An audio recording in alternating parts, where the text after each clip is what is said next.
اللہ تعالیٰ نے ایک دفعہ حضرت موسیٰ کلیم اللہ علیہ السلام سے فرمایا کہ آپ کی قوم میں جو سب سے نیک آدمی ہے نا، اسے ڈھونڈ کے میری بارگاہ میں لائیں۔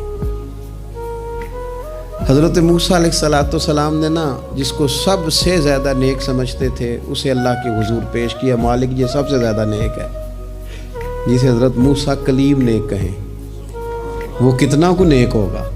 یا اللہ یہ نیک ہے۔ حضرت موسیٰ علیہ السلام سے رب کریم نے فرمایا اب اس بندے کی ڈیوٹی لگاؤ کہ یہ اس قوم میں جو سب سے گناہ گار ہے وہ بندہ ڈھونڈ کے لائے۔ اگر یہ ڈیوٹی ہماری لگتی تو پھر تو اللہ خیر کرے، سارے گناہ گار تھے ماں سوائے میرے، خدا مجھے ایسی خدائی نہ دے کہ اپنے سوا کچھ دکھائی نہ دے۔ جناب اس کی ڈیوٹی لگائیں، حضرت موسیٰ کی گواہی ہے یہ سب سے زیادہ نیک ہے، اس کی ڈیوٹی لگائیں، یہ سب سے گناہ گار بندہ ڈھونڈ کے لائے۔ آپ نے ڈیوٹی لگا دی تو وہ عرض کرنے لگے حضور 3 دن کی مہلت دے، میں بندہ ڈھونڈتا ہوں۔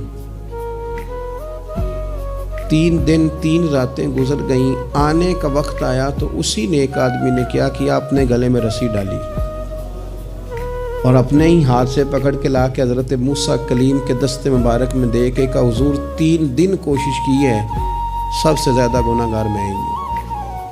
حضرت موسیٰ کلیم علیہ السلام فرمانے لگے یہ تو نے کس طرح تجزیہ کیا؟ عرض کی حضور بعض لوگوں کی نا چھوٹی موٹی کوتاہیاں میرے سامنے تھیں، اس پر میں نے غور کیا، لیکن ان کی غلطیاں یقینی نہیں تھیں، میرا گمان ہی تھا، پورا مجھے یقین نہیں تھا کہ یہ غلطیاں ہیں، لیکن جو میری غلطیاں تھیں ان کا مجھے پورا یقین تھا کہ یہ ہیں۔ جناب موسیٰ وہیں کھڑے تھے تو رب کریم نے حضرت موسیٰ سے کلام فرمایا، وحی فرمائی، فرمایا میرے کلیم اس کو جو سب سے زیادہ فضیلت ملی ہے وہ نمازوں کی وجہ سے نہیں ملی، یہی اس کی عاجزی ہے جس کی وجہ سے رب نے سب سے زیادہ فضیلت عطا فرمائی۔